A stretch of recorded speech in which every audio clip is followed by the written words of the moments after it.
दोस्तों मेरे चैनल में आप सभी का स्वागत है। ब्लेस्ड रुद्रांशी हर हर महादेव। पाप मोचनी एकादशी व्रत कथा। पाप मोचनी एकादशी का महत्व। अर्जुन ने भगवान श्री कृष्ण से कहा, हे मधुसूदन, आपने फाल्गुन मास के शुक्ल पक्ष की एकादशी अर्थात अम्लकी एकादशी के बारे में विस्तार पूर्वक बताया है। चैत्र मास के कृष्ण पक्ष में आने वाली एकादशी का क्या नाम है तथा उसकी विधि क्या? कृपा करके आप मेरी बढ़ती हुई जिज्ञासा को शांत करिए। भगवान श्री कृष्ण कहते हैं, अर्जुन, चैत्र मास के कृष्ण पक्ष की एकादशी को पाप मोचनी एकादशी के नाम से जाना जाता है। एक बार की बात है, पृथ्वीपति राजा माधव ने लोमत ऋषि से यही प्रश्न किया था जो तुमने मुझसे किया है। अतः जो कुछ भी ऋषि लोमस ने राजा माधव को बताया वही मैं तुमसे कह रहा हूँ। राजा माधव ने धर्म के गुहातम रहस्य के ज्ञाता महर्षि लोमस से पूछा, हे ऋषि श्रेष्ठ, मनुष्य के पापों का मोचन किस प्रकार संभव है?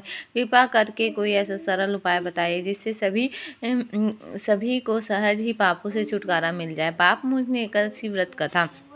महर्षि लोमस ने कहा, हे निप्रश्रेष्ठ, चैत्र मास के कृष्ण पक्ष की एकादशी का नाम पाप मोचनी एकादशी। उसके व्रत के प्रभाव से मनुष्य के अनेक पाप नष्ट हो जाते हैं। मैं तुम्हें इस व्रत की कथा सुनाता हूँ, ध्यानपूर्वक श्रवण करो। प्राचीन समय में चैत्ररथ नामक एक वन था जिसमें अप्सराएं किन्नरों के साथ विहार किया करती थी। वहाँ सदैव बसंत का मौसम रहता था, अर्थात उस जगह सदा नाना प्रकार के पाप खिले रहते थे। कभी गंधर्व कन्या विहार करती, कभी देवेंद्र अन्य देवताओं के साथ क्रीड़ा करते थे। उसी वन में मेधवी नाम के एक ऋषि भी तपस्या में ली रहते थे। वे शिव भक्त थे। एक दिन मंजू घोष नाम की अप्सरा ने उनको मोहित कर उनकी निकटता का लाभ उठाने की चेष्टा की, इसलिए वह कुछ दूरी पर बैठ बीना बजाकर मधुर स्वर में गाने लगे। उसी समय शिव भक्त महर्षि मेधवी को कामदेव भी जीतने का प्रयास करने लगे। कामदेव ने उस सुंदर अप्सरा के भूत का धनुष बनाया, कटाक्ष की उसकी प्रत्यंचा बनाया, उसके नेत्र में मंजू को उसका अप्सरा का सेनापति बनाया। उस तरह कामदेव अपने शत्रु भक्त को जीतने को तैयार हुआ। उसी समय महर्षि मेधवी युवावस्था में थे और कभी हष्टपुष्ट थे। उन्होंने यज्ञोपति तथा दंड धारण कर रखा था, दूसरे कामदेव के समान प्रतीत हो रहे थे।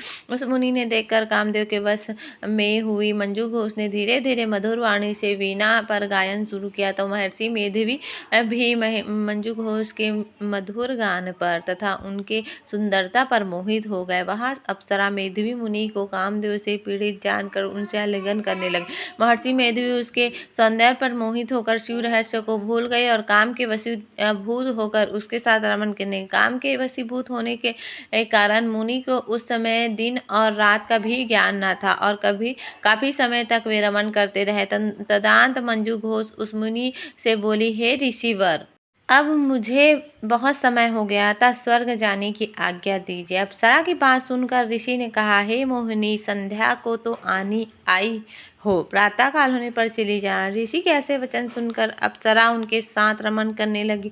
इस प्रकार दोनों ने साथ साथ बहुत समय बिताया। मंजू घोष ने एक दिन ऋषि से कहा, हे विप्र, अब आप मुझे स्वर्ग जाने की आज्ञा दीजिए। मुनि ने इस बार भी वही कहा, हे रूपसी, आप भी ज्यादा समय व्यतीत नहीं हुआ, कुछ समय और ठहरो। मुनि की बात सुन अप्सरा ने कहा, हे ऋषिवर, आपकी रात तो बहुत लंबी है, आप स्वयं ही सोचिए कि मुझे आपके पास आए कितने समय हो गया, अब और ज़्यादा समय तक ठहरना क्या उचित है? अप्सरा की बात सुनकर मुनि को समय का बोध हुआ और वह गंभीरता पूर्वक विचार करने लगा। जब उन्हें समय का ज्ञान हुआ तो उन्हें रमन करते 57 वर्ष व्यतीत हो चुके थे।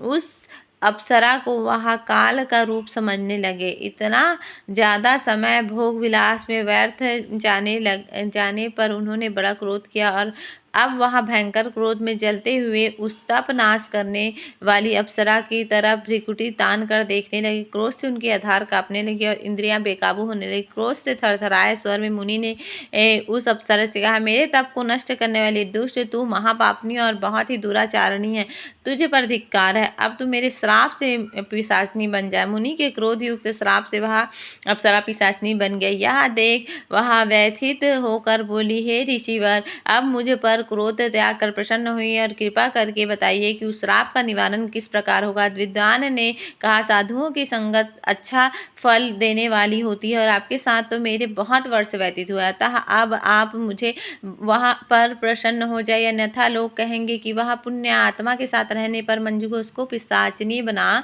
पड़ा।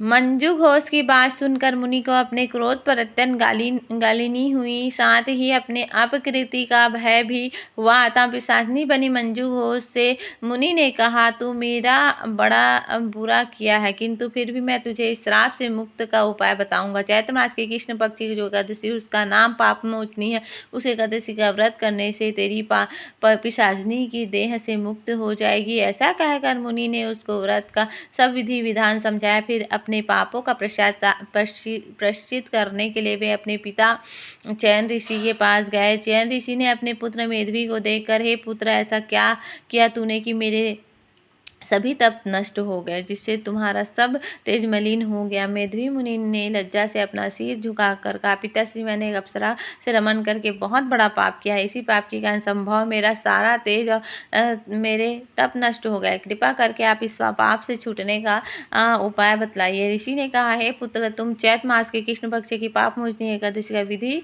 तथा भक्ति पूर्वक उपास करें, इससे तुम्हारे सभी पाप नष्ट हो जाएंगे। अपने पिता का चयन ऋषि के वचन को सुनकर मेधावी ऋषि ने पाप मोचनी एकादशी का विधि पूर्वक व्रत किया। उसके प्रभाव से उसके सभी पाप नष्ट हो जाए। मंजू घोष अप्सरा भी पाप मोचनी एकादशी का उपास करने से पिशाचिनी के देह से छूट गए और पुनः अपने सुंदर रूप धारण कर स्वर्गलोक में चले गए। लोमस मुनि कहा, हे राजन, इस पाप मोचनी एकादशी के प्रभाव से समस्त पाप नष्ट हो जाते हैं। इस एकादशी की कथा के श्रवण व पाठन से 1000 गोदान करने का फल प्राप्त होता है। इस उपवास के करने से ब्रह्मा हत्या करने वाले, स्वर्ण चुराने वाले, मदपान करने वाले, आज्ञा गमन करने वाले आदि भयंकर पाप भी नष्ट हो जाते हैं। हर अंत में स्वर्गलोक की प्राप्ति होती है।